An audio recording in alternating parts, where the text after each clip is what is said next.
صافی صاحب، انفلوئنس کی ہم بات کر رہے تھے اس سے پہلے. سر، یہ حقیقت ہے کہ اسرائیل کو ہلہ شیری بھی امریکہ کی طرف سے ہی ملتی ہے، اور شاید اگر کوئی کسی طرح سے ان کو کنٹرول کر سکتا ہے تو وہ بھی ٹرمپ اور امریکہ ہی ہیں.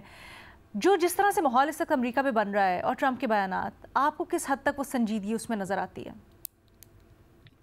دیکھیے، سنجیدگی صرف دو وجوہات کی وجہ سے نظر آتی ہے کہ جس میں ہم یہ کہہ سکتے ہیں کہ شاید ٹرمپ سنجیدہ ہوں گے.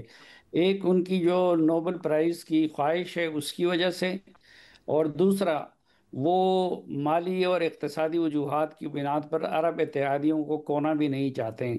اس لیے اگر ٹرمپ تھوڑے بہت سنجیدگی کا مظاہرہ کریں گے تو وہ اس وجہ سے کریں گے. لیکن ٹرمپ سے اس کار خیر کی امید کر لگانا میرے خیال میں وہ احمقوں کی جنت میں رہنے والی بات ہے. کیونکہ اس وقت تک ہم جب دیکھتے ہیں تو ڈونلڈ ٹرمپ نے جو کچھ کیا ہے عملاً، اور وہ اسرائیل کے کہنے پہ اور اسرائیل کی خواہش کے مطابق اور اسرائیل کی منشا کے مطابق کیا ہے.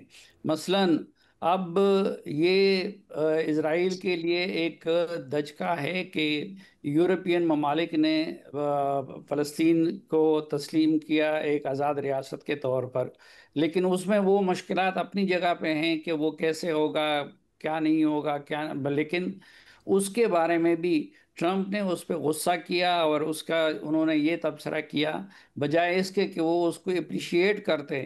تو ٹرمپ نے اپریشیٹ کرنے کی بجائے اس کو کہا کہ یہ تو حماس کو انعام دینے کے مترادف ہے. اسی طرح سلامتی کونسل میں جتنی قراردادیں بھی غزہ کی جنگ بندی کے لیے آتی ہیں تو اس کو امریکہ کی طرف سے ویٹو کیا جاتا ہے. اسی طرح آپ دیکھیں کہ خود ڈونلڈ ٹرمپ وہ زبان بول رہے ہیں اور امریکی وہ زبان بول رہے ہیں جو کہ اسرائیل کے لیے قابل قبول ہے اور جو اسرائیل کی زبان ہے. اب مجھے تو یہ لگتا ہے کہ پہلے تو ہم یہ سوچتے تھے کہ اسرائیل جو ہے وہ امریکہ کا ماتحت ہے اور یا امریکہ کے زیر اثر ہے، لیکن اس وقت یہ لگتا ہے کہ ٹرمپ جو ہے وہ اسرائیل کے سامنے بے بس ہے.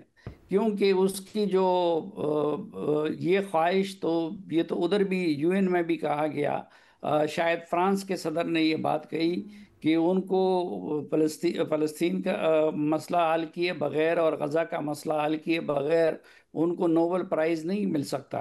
تو اگر ان کے نوبل پرائز کے حل میں سب سے بڑی کوئی رکاوٹ ہے تو وہ خود نیتن یاہو ہے. نیتن یاہو اس وقت ایسے لگتے ہیں کہ وہ ڈکٹیٹنگ پوزیشن میں ڈکٹیٹ کرتا ہے ڈونلڈ ٹرمپ کو، لیکن ڈونلڈ ٹرمپ وہ اس کا لہجہ اور اس کے کام وہ سالس والے بھی نہیں ہیں، وہ فریق والے ہیں، اور ایک ایسا فریق جو کہ اسرائیل کے ساتھ کھڑا ہے. تو ثالثی تو وہ بندہ کر سکے گا، حل تو وہ نکال سکے گا جو کہ ثالثی کے موڈ میں ہو اور ثالثی کے تحت ثالثی کی جانب اقدامات اٹھائیں.